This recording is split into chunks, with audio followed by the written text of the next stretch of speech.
Hello， 大家好，欢迎回到外媒看中国，我是安博然。China's Foreign Minister Wang Yi has let Israel know that China is totally against that country's recent unprovoked attacks on Iran, attacks which the Israelis referred to as preemptive and which the Western media bought hook, line and sinker. Iran struck back, highlighting clearly how the hype around Israel's famed Iron Dome might have a lot in common with the Titanic. China has put its foot down, making it abundantly clear that it views the Israeli attacks as illegal, while urging both sides to avoid escalation and talk it out like adults. But many are wondering if China will step in militarily to protect Iran if Israel keeps it up. Today, we'll take a closer look and go beyond the propaganda. This is Reports on China. I'm Andy Boreham here in Shanghai. Let's get reporting.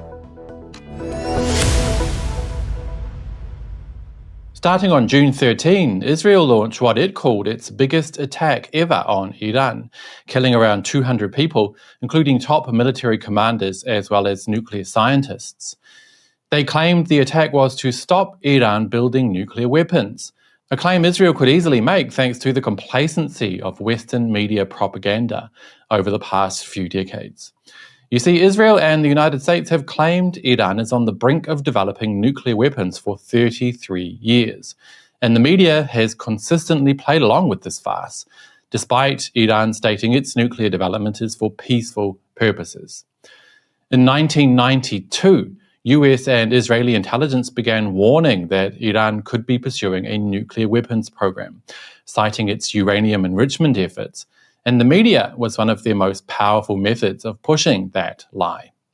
I'll give you guys just a few examples. In 1992, the New York Times published articles citing US and Israeli officials claiming Iran was aggressively pursuing nuclear weapons, with estimates that it could achieve a bomb within 5 to 10 years.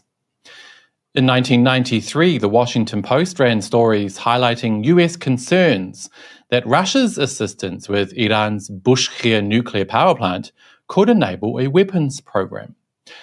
In 1995, Time magazine published an article claiming Iran was acquiring technology from China, including alleged uranium enrichment equipment, and saying that it could be years away from a bomb. The piece cited US intelligence and Israeli warnings, portraying Iran as a looming threat. And that has gone on for decades. Literally, the media has helped the US and Israel scaremonger the world for 33 years. You'd think that after the heinous mess with the Bush administration and supposed weapons of mass destruction in Iraq, which were later exposed as lies and ultimately led to more than 1 million innocent people losing their lives, and which, don't forget, was massively helped by the Western media, that people would learn their lesson. It seems not. Iran swiftly retaliated, firing hundreds of drones and missiles into Israel, ultimately showing the world just how successful that country's Iron Dome system really is. Interestingly, at least one person knew the system wouldn't perform as it claimed on the box, with Benjamin Netanyahu allegedly fleeing on his jet to Greece on June 13. Interesting. China is not happy with Foreign Minister Wang Yi making his position clear. He said, China clearly opposes Israel's attack on Iran with military force in violation of international law, especially when the international community is still seeking a political solution to the Iranian nuclear issue. This action is even more unacceptable. He's partly talking about the negotiations between Iran and the US over Iran's nuclear program, talks which were yet to be completed when Israel struck on June 13. For China, diplomacy and negotiation is the only way to go. Wang Yi added, the urgent task is to immediately take measures to avoid the escalation of the conflict, prevent the region from falling into greater turmoil, and return to the track of resolving issues through diplomatic means, which is also the general consensus of the international community. So, as always, China is the adult in the room, pushing for peace and diplomacy over all else. Let's contrast that with some comments from US President Donald Trump, shall we? Of Israel's unprovoked attack, Trump said, I think it's been excellent. We gave them a chance and they didn't take it. They got hit about as hard as you're going to get hit, and there's more to come. In one of his social media rants, Trump went further. There has already been great death and destruction, but there is still time to make this slaughter, with the next already planned attacks being even more brutal, come to an end. Iran must make a deal before there is nothing left. He added, I gave Iran chance after chance to make a deal. I told them in the strongest of words to just do it. But no matter how hard they tried, no matter how close they got, they just couldn't get it done.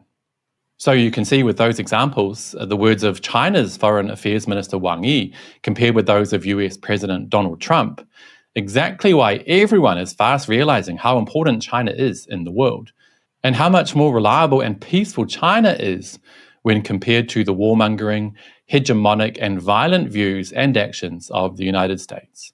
It's like night and day. But some have been asking whether or not China will step in and fight militarily on behalf of Iran if the bombardment from Israel, and perhaps the US if Netanyahu has his way, continues to escalate. For those hoping for a yes, I have bad news. I don't think that will happen at all.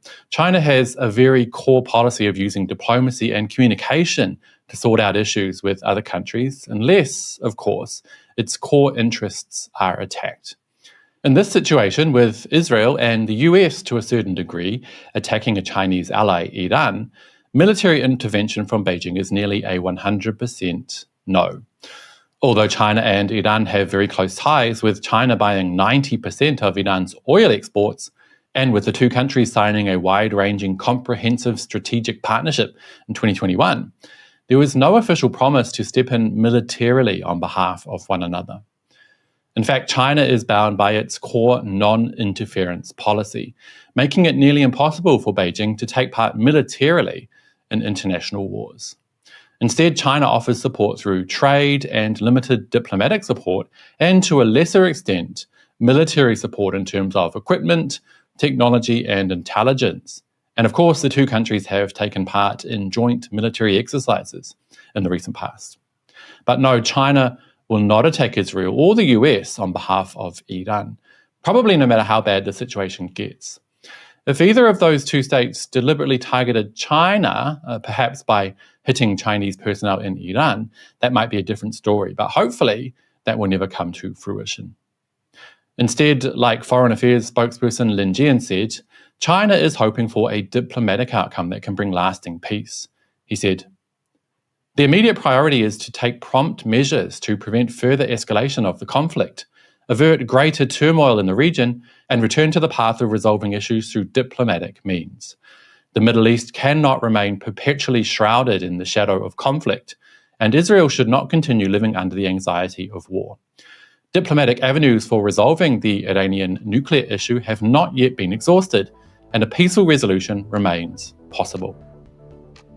Again, don't you just love how adult and responsible China is, especially in the face of such pedantic, warmongering antics from the Western side? I know I do. And on that note, that will be it for today, you guys. But as always, I'd love to hear your thoughts. Are you hoping the situation in the Middle East calms down soon? And how do you think that might happen? Do let me know down below. And don't forget to hit like and subscribe if you haven't already. It really does help the channel. I'll see you all next time. Bye-bye.